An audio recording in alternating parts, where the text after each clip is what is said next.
Hey there, welcome to LSAT Demon Daily. I'm Ben Olson. That's Nathan Fox. We're the founders of LSATdemon.com and our weekly podcast, Thinking LSAT. We have an email here from Anonymous.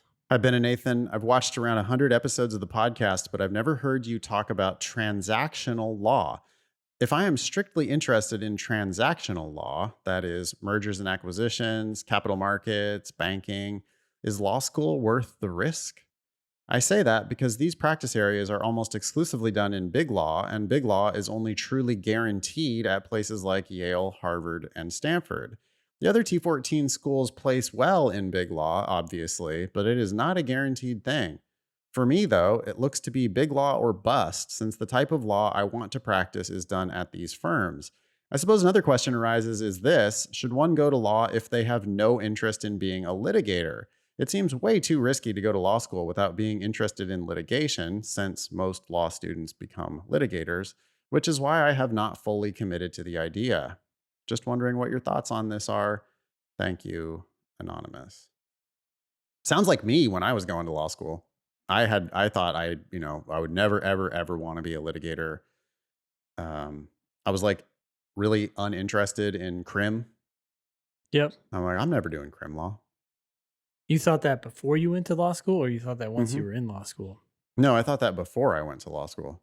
I was like, no, I thought I wanted to do, like business. I'm sure that Anonymous is more sophisticated than I was when I went to law school. Because, they're saying I want to do transactional, specifically M&A, capital markets, banking. They probably have a background in this type of thing, and seems like they kind of have an idea what they're getting themselves into. They've also looked up placement in this and want to do big law. I mean, I didn't want to do big law either. I was just like, yeah, I don't know, but I definitely don't want to do litigation. Because before I started LSAT teaching, I was like a real shy public speaker. Yeah. And I thought, oh no, my God, I can't imagine getting up in court and talking.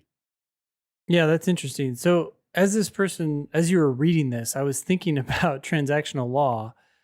And when I was doing legal writing consulting with Ross Guberman, the impression I had was that basically half of the legal world is transactional and the other half is litigation. And if anything, litigation may be smaller than transactional. So transactional is creating the contracts before problems occur. Mm-hmm. And litigation is cleaning up the mess when problems do occur, right? So transactional attorneys, yeah.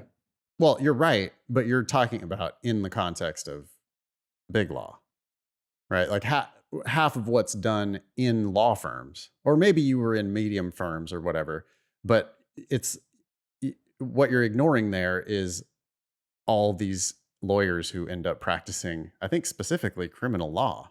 When Anonymous says that most lawyers end up being litigators, I think that they have data to back that up.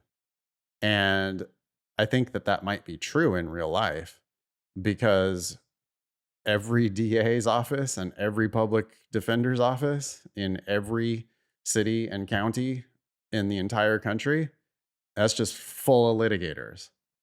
And I do think that it's easier to get those jobs than it is to get the big law jobs. And I have a feeling that the majority, it might be a simple majority, but I have a feeling that the majority, because there also is litigation within the firms. Yeah. Yeah, I mean, I'm not so sure. I don't know the market. That was just my sense, in part because, I mean, there's also a lot of attorneys who do that kind of work, right? Like wills, trusts, and estates. This is anticipatory.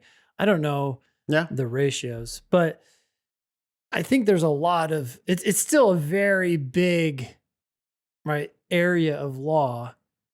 What may be more narrow is specifically M&A, capital markets, and banking. That's going to be, if that's really that's not just transactional law. That's a very narrow subset of transactional law. Yeah, and worth pointing out that there are, like, you could be a family lawyer and the majority of what you do is maybe not going to be litigation. Yeah, you're drafting agreements to try to avoid litigation. Yeah, like I would think that the vast majority of divorces are negotiated settlements, not litigated divorces. Yeah. Right. So even in family law, you're probably unlikely to be spending a whole hell of a lot of time in court.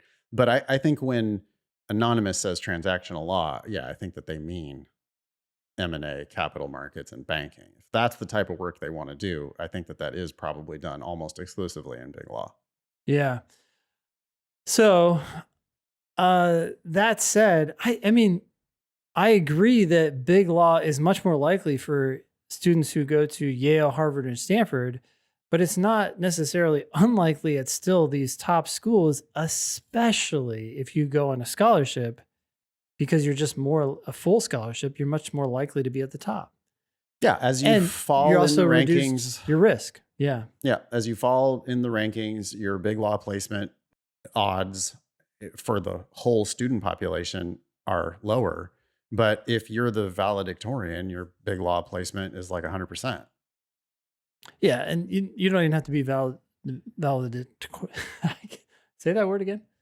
A valedictorian. Valedictorian. You don't Yeah. have to be that, right? Because you just have to be in the top 10, 20% of the class, which is more likely if you got a full ride scholarship. And Absolutely. you're not paying that much money, so your risk is a lot lower. So I agree. I think it's great that you're thinking about the risk in a way that a lot of people don't. At the same time, I would just realize that you can minimize the risk by dropping the price and then increasing your chances of success by dropping the price. Both things happen at the same time. Totally. Totally. Do you think that Anonymous should go to law school? I mean, if they're serious about M&A, capital markets, and banking, and they know what that kind of law is, and that's what they want to do, then I don't have a problem with the fact that they're not interested in litigation. Just know that you will have to get an A in your criminal law class.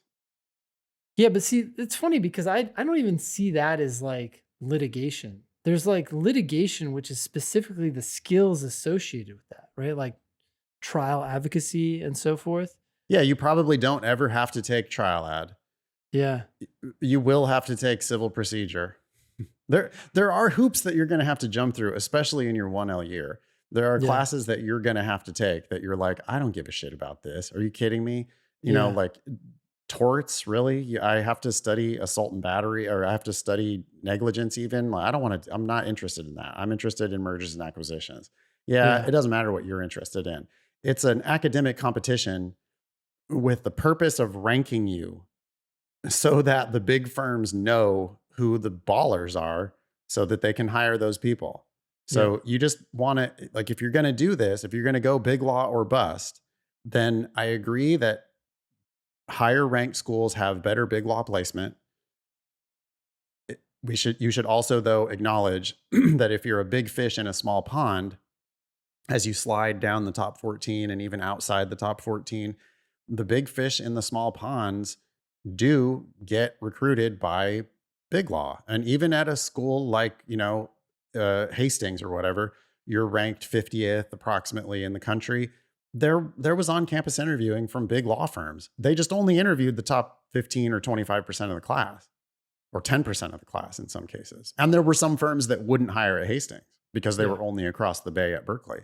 And I'm sure there are firms that don't even hire at Berkeley because they only hire from Stanford. Yep. And so you just need to realize that whatever you do, you're going to have to kill it at your school unless you go to Harvard, Stanford, Yale. I think you're right that big law is probably guaranteed at Harvard, Yale, Stanford. You get into Harvard, Yale, Stanford, and you graduate, there's probably a big law job for you if you want it. But that's not going to be true at UCLA even. At UCLA, you're going to have to excel, or you're going to have to at least finish in the top half of the class or whatever their big law placement ratio is. But if you're truly dedicated to big law, and if you're committed to, okay, regardless of my interests, I'm going to put my interests aside and I'm going to get an A in this crim law class or kill it in moot court competition team, even though I'm never going to do appellate stuff. If you find ways to stand out, mostly via getting great grades, then you can find your way into big law if that's something that you really want to do. I have a question for you. I do feel like this listener is too concerned about the risk side of the equation, or I guess in the risk equation, they're too concerned about whether or not they're going to get a job from that school.